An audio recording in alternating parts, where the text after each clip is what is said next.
potatoes. So,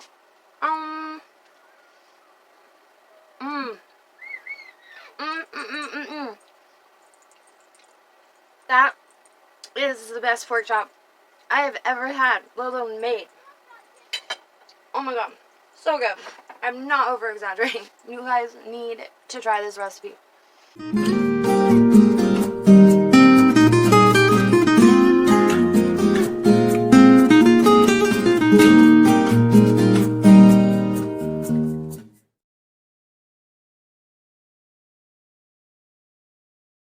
Hey you guys, it's me Sarah. So tonight I have a surprise for you. I'm going to make the juiciest center cut boneless pork chops. And the stuff you're going to need for the pork chops is some fresh thyme, just a couple little sprigs, and you don't need to take the leaves off. And then 5 whole cloves of garlic, which this is a multi-purpose use. And you're going to need some fresh ground pepper and salt. And then we are going to be making garlic cheese potatoes, which I have 6 golden potatoes, 2 cups of shredded cheese, and a 1/4 cup of milk. But I already used my measuring cup, so I had to put them in these little things. And then for our, and also for the potatoes, you need a 1/2 block, which is 4 ounces of cream cheese, a 1/2 stick of butter, and then don't mind my finger, my knife decided to attack it. But anyways, you're going to need about 1/8 of a stick of butter for the pork chops. So I'm just going to stick this on the potatoes. And then we are going to make our own bacon vinaigrette dressing, which you need 7 pieces of bacon, a small onion, a 1/8 of a cup of apple cider vinegar, a 1/4 of a cup of sugar, and some fresh greens, preferably with a lot of spinach, because it goes great with spinach. So these are the greens I have. You can use all spinach if you want, which I wish I could use, but I don't want to pick through all this just to get the spinach. So I'm using this. And then also I forgot to mention, with cooking the pork chops, you are going to need some extra virgin olive oil. I have about 1/8 of a cup right here, and I'm only probably going to use about half of it, maybe all of it, I don't know. Anyways, so let's get started. And I believe this is everything we're going to need. I don't think I missed anything. So, besides pans, let's get started. Okay, so even though we are going to be cooking the pork chops last, we want to season them first. So, I'm just going to set them on my little tiny chopping board, and so we can season them all together. And the reason you want to season them first is so they can absorb all the yummy flavors of the pepper and the salt. So you want your pepper grinder on medium so you get some nice good chunks of pepper in there. Sorry if my hand's in the way. I'm trying not to be in the way. Pepper grinders are just like, they suck. I think I just need, like a real pepper grinder, not one of these cheap ones. Maybe that will be my next present to myself.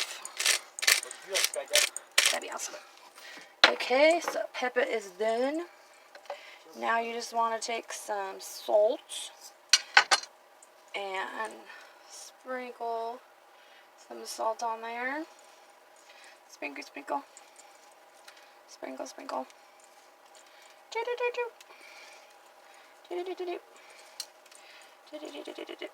And as Gordon Ramsay likes to do it, you smash it in there.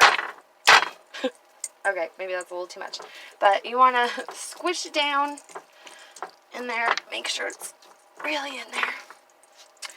And then we're going to flip it over and do the same thing on the other side. So I'll be right back. Alright, now that our pork chops are seasoned and smashed, we're just going to put them back on their plate. I'm just going to stick them in the microwave to keep them protected from any elements like flies. And I'll be back. Alright, so the next step that we want to take is getting our potatoes ready because they are going to take the longest to cook. So we are going to start peeling our potatoes and cubing them up. I'll be right back. So when I'm peeling my potatoes, I like to have a bowl of water. So after I cut them, I could put the potatoes in the water so they don't start turning pink. So I'm going to peel these, and we'll peel this one and show you how small to cut the cubes, whatnot, and then I will be back in a moment. So I'm using my small knife because my big knife deceived me earlier. And so my potatoes cook semi-fast, and so they're easier to mash up.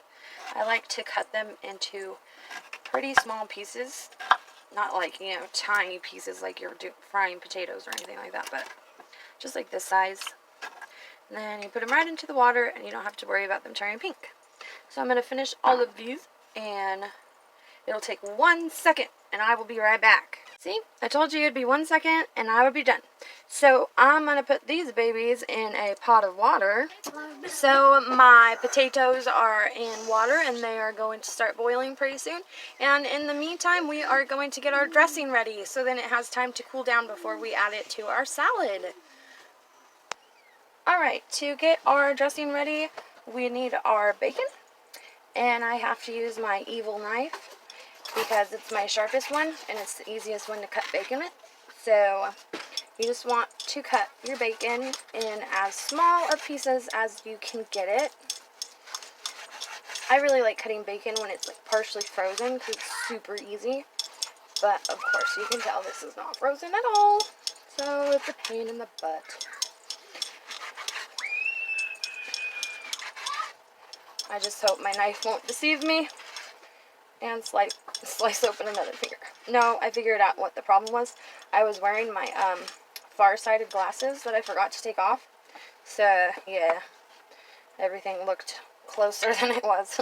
Alright, so we're going to take our bacon and move over to the stove.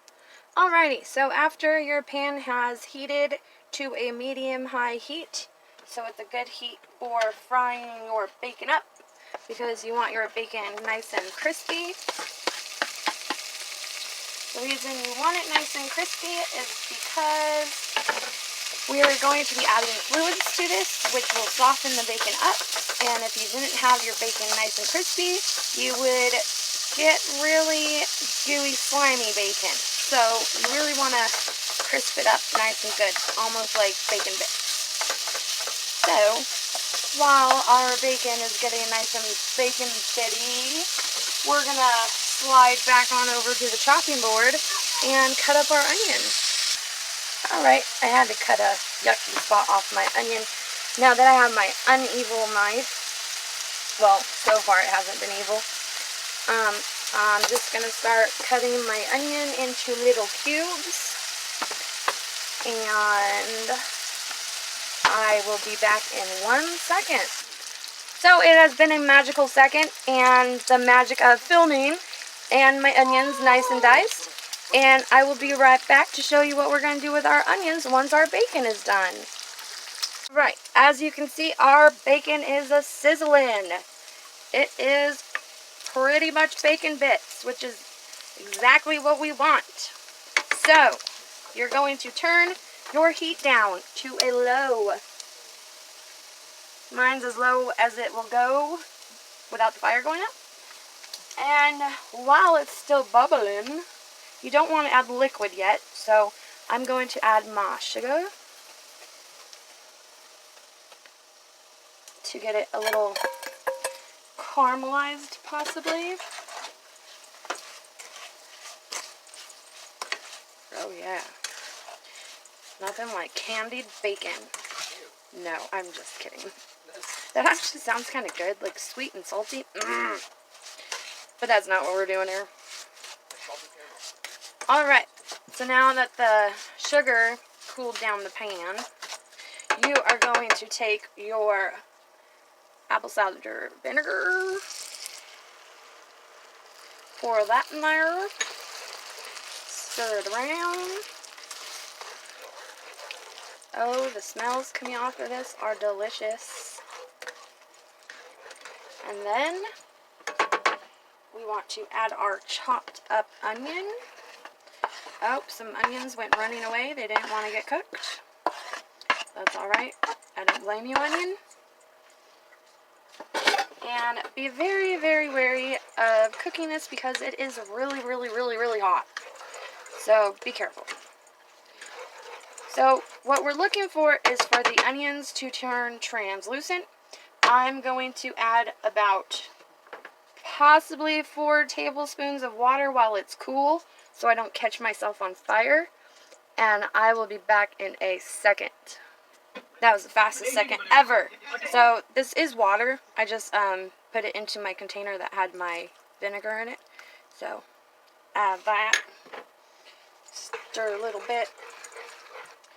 And now we can turn the heat back up to a medium. You don't want it too hot because sugar, fat, water, heat, too hot doesn't make a good combination. So you just want to add a medium and you want to cook it till the onions are translucent and your salad dressing gets thick. So we will be right back. There's a better view of it. It looks delicious. Be back. So I'm going to add just a dash of some soy sauce for a little bit more salt. And I'm going to add about a teaspoon more of my apple cider vinegar. So here's my apple cider vinegar. Add a little bit more. It's all to taste. You know, if you want it more salty, you can add salt, but since it's a dressing, I like adding a liquid, so I use soy sauce. And then it was a little on the sweet side, so I added a little bit more vinegar. And we're just going to keep cooking this down until those onions are clear. So another thing I decided I wanted to add was some dried chives. Probably about 2 tablespoons. I used the rest of them. But yeah, 2 tablespoons of chives. Alright, so our dressing is done. Look at all that yummy goodness. The fats and the juices rehydrated the chives. The onions have gotten translucent. The bacon semi-rehydrated. So we're going to take this off the heat and put it into a bowl so it will cool down so you don't burn the crap out of your mouth trying to eat your salad. If you guys have ever had wilted spinach salad with a bacon vinaigrette dressing, this is the dressing. So the way to make that salad, if you wanted to, is you let this cool down a little bit, but when it's still hot, you pour it on the spinach, and it obviously wilts it, and that's why it's called wilted spinach salad. So in case you ever wondered how that dressing was made, this is that dressing. But I'm going to be serving it cold on mixed greens, and it's going to be just as good. Alright, I will be back with what we're going to do next. Okay, so checking to see if your potatoes are done. For one, you want to find like the biggest potato, which I'm guessing is somewhere in here. They all kind of look the same. Okay, I'm going to go with, this one. I use a spoon because a fork is pointy, so no matter what, it's gonna stick in your potato. So use a spoon. It's dull. So I'm going to poke it, and yep, it went through. So my potatoes are done. I'm going to strain these bad boys and tell you what to do with them. So with your heat off, you want to add your cut up half a stick of butter and your cut up half a block of cream cheese. And that will make it easier for it to melt. Then you're going to add your strained potatoes that are still really, really hot right on top. And then your 1/4 cup of milk.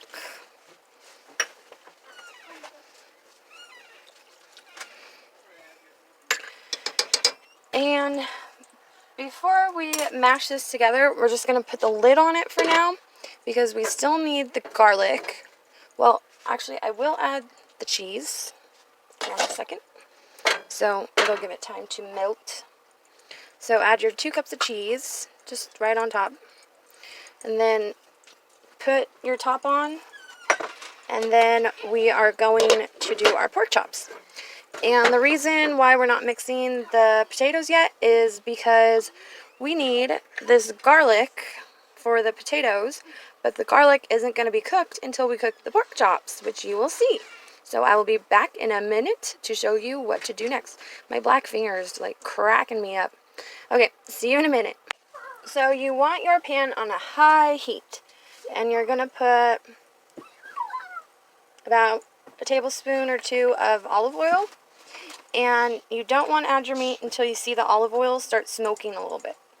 So we're going to let that heat up, start smoking a little bit, and I'll be back in a second. Okay, quick tip while your oil is heating up. I like to go on the sides that have any fat and just do a little slice. My knife is not very sharp. Let me get my deadly knife. Just make a little slice. And this is to keep your pork chops from curling up and cooking evenly on both sides. So just any fatty side, you just want to do a little slice, a little slice. I'm going to finish these up and be right back. So now that my chops are all sliced on the edges, we're going to come over here to the pan. And I'm not sure if you can see it or not, but my it's smoking a little bit, so I am going to start throwing in my pork chops. And you don't want to overcrowd the pan. Since I have 6 pork chops, I'm only going to do 3 at a time. And once you put them in, you do not want to move them. I'm going to throw in a couple sprigs of thyme.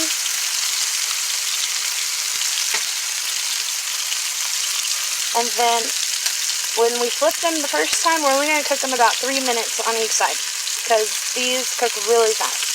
And you do not want to overcook pork chops. That's how they get dry and ugh.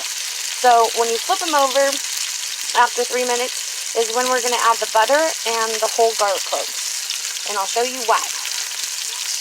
So it's been 3 minutes. I'm going to flip these babies over. Perfectly browned.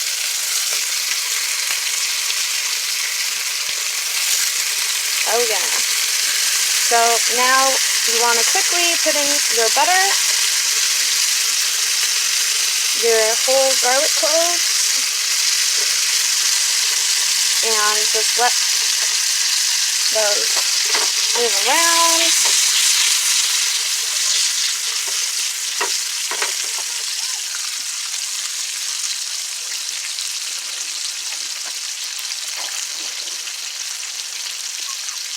So we're going to get a spoon, tilt the pan a little bit, and start pouring your butter over the pork chops. Just like that.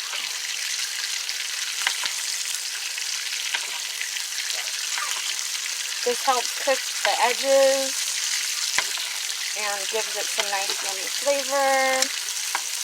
Cooks the garlic.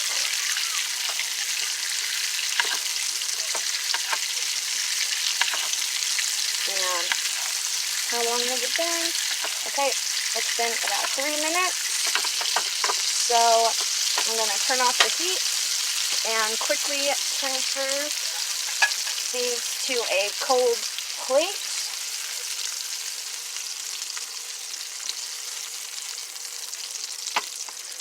And since these are so hot, they will continue to cook the rest of the way through without over cooking them. Oh, that was a far reach. So I'm going to take out my cooked garlic cloves. in my time. I'm going to start with a fresh pan and do the same thing over. I forgot to add with your resting pork chops, you want them to rest for the same amount of time that you cook them. So you want them to rest for 6 minutes or so. They will not get cold, don't worry, and do not reheat them because that will turn them rubbery and dry and just nasty.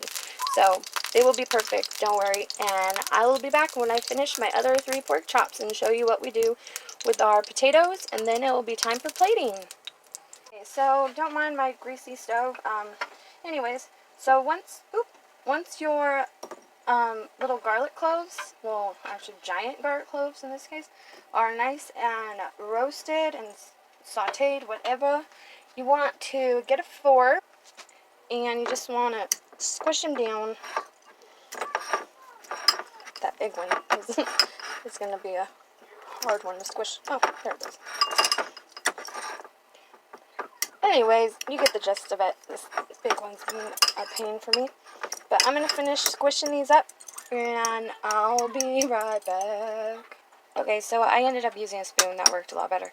So, you will get this yummy roasted garlic paste, kind of chunky paste. But since we sauteed it, it won't be super potent. And plus, we're adding it to a bunch of potatoes, and it's going to be delicious. So, let's add it to the potatoes. So, while your potatoes were taking a nap on the back burner with no heat, with the cheese and everything got amazingly melted and looks delicious. So, all we have to do now is add our yummy sauteed roasted garlic to the mix. Make sure you get every little bit of garlic in there because you worked so hard to make it.